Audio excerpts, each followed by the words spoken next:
Halo semua, selamat datang di channel R Plesiran Kandang. Plesiran Kandang kali ini saya ingin mengajak teman-teman semua untuk bersilaturahmi ke Bapak Usman yang dulu beberapa waktu lalu sudah pernah saya review di postingan saya yang judulnya adalah pakan alternatif jantung pisang. Kita bisa lihat di dalam video tersebut dengan durasi yang tidak panjang, itu Bapak Usman mempunyai beberapa indukan, entok, dan anakan. Di situ kita bisa lihat beberapa gambar entok yang sangat banyak. Bisa dipastikan jumlahnya itu lebih dari 70 ekor. Ketika itu Bapak Usman ketika mulai berternak entok, dia membeli entrokan yang sudah siap produksi itu sekitar 50 ekor. Bisa dibayangkan kalau harganya itu satu sekitar Rp60.000, kita bisa membayangkan berapa uang yang telah dikeluarkan oleh Bapak Usman untuk mewujudkan impiannya berpenghasilan banyak dari ternak entok. Perawatannya pun juga sangat bagus. Semua pakan yang diraciknya itu sudah higienis dan matang. Jadi sebelum Bapak Usman memberikan pakan alternatif apapun itu, baik jantung pisang ataupun hijauan-hijauan, Bapak Usman pasti merebusnya. Dan ini menjadi langkah preventif untuk pencegahan penyakit. Tetapi tidak hanya itu, Bapak Usman juga memberikan multivitamin ataupun pakan untuk meningkatkan daya tahan tubuh entok tersebut. Oke, akan tetapi kita bisa melihatnya, Bapak Usman juga termasuk peternak entok pemula yang sangat minim keilmuan terkait dengan ternak entok. Beliau hanya mengandalkan produktivitas entoknya tanpa menyadari bahwasanya beternak entok itu tidak hanya masalah pakan. Pencegahan penyakit, kebersihan kandang, dan fasilitas kandang untuk menunjang produktivitas itu juga sangat perlu. Tetapi Bapak Usman tidak berpikir sejauh itu. Beliau hanya mempunyai uang, dibelikan calon indukan dan indukan yang berproduksi, sehingga beliau sangat cepat bisa memanen anakan dan dijual mindian. Tetapi beda saatnya ketika saya saat ini kembali bersilaturahmi ke rumah Bapak Usman dan sangat kaget. Jumlah entoknya kurang dari 30 ekor. Ketika saya konfirmasi dengan Bapak Usman, semua entok yang pernah saya review dulu itu mati kena virus. Hal ini yang menyebabkan Bapak Usman sangat down ketika itu. Beliau mengalami kematian ternak entoknya lebih dari 60 ekor, baik indukan, anakan, ataupun mindian. Kalau jumlah mindian itu ditaksir lebih dari 45 ekor. Itu totalnya. Jadi kita bisa bayangkan kerugian yang dialami oleh Bapak Usman itu sangat besar sekali. Sebagai peternak entok pemula, kita juga harus paham terkait dengan fasilitas kandang kita, terkait dengan adanya kubangan air untuk meningkatkan produktivitas. Selain pakan yang terjamin kualitasnya, disesuaikan dengan kebutuhan kandang kita, disesuaikan dengan kebutuhan ternak kita supaya berproduksi lancar. Juga pencegahan penyakit ataupun sanitasi lingkungan kandang juga sangat dibutuhkan.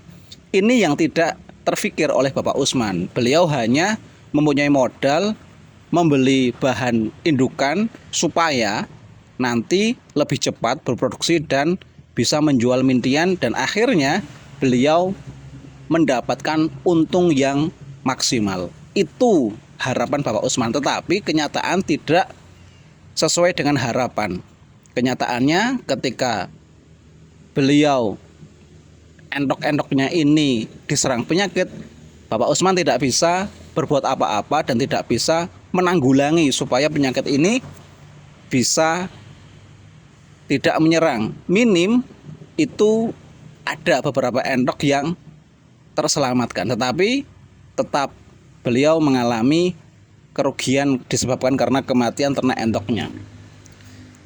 Perbandingan kandang yang saat ini dan dulu itu bisa dilihat dari video ini.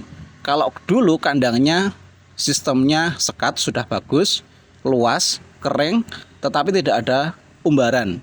Tetapi tidak ada, bukan umbaran ya, kubangan. Nah, ini yang menyebabkan endoknya terlihat kotor.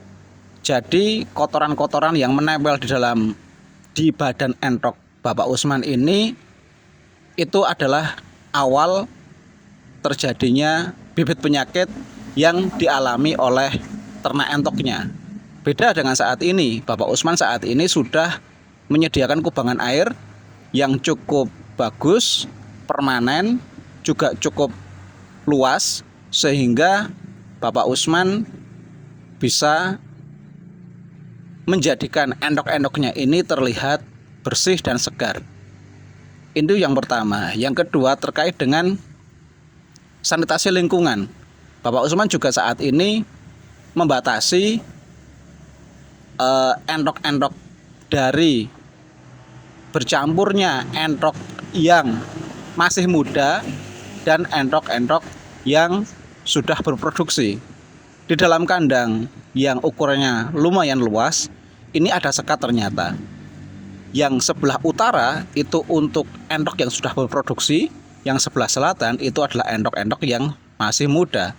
Ini juga sangat penting bagi Bapak Usman karena untuk menghindari tertularnya penyakit apabila ada salah satu endok yang masih muda, yang daya tahan tubuhnya belum kuat, itu membawa bibit penyakit.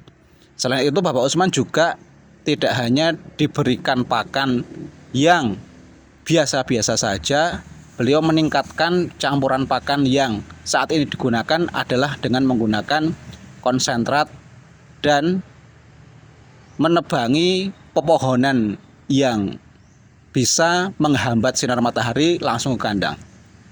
Keilmuan ini tidak serta-merta didapat. Beliau membaca internet, beliau berdiskusi dengan para peternak senior sehingga mampu membenahi kesalahan-kesalahan yang dulu sudah pernah diderita oleh Bapak Usman, yaitu kematian ternak entok lebih dari 60 ekor. Ini menjadi pengalaman yang sangat mahal bagi Bapak Usman karena setelah kematian 60 ekor ternak entoknya, Bapak Usman juga tidak langsung membelikan endok baru, tetapi beliau melakukan fumigasi atau penyemprotan gas untuk membunuh bibit penyakit yang ada atau yang tertinggal dari ternak entok yang dulu. Setelah kandang disterilkan selama 3 bulan, baru Bapak Usman membeli calon indukan lagi yang jumlahnya ini sangat sedikit, yaitu hanya 15 ekor.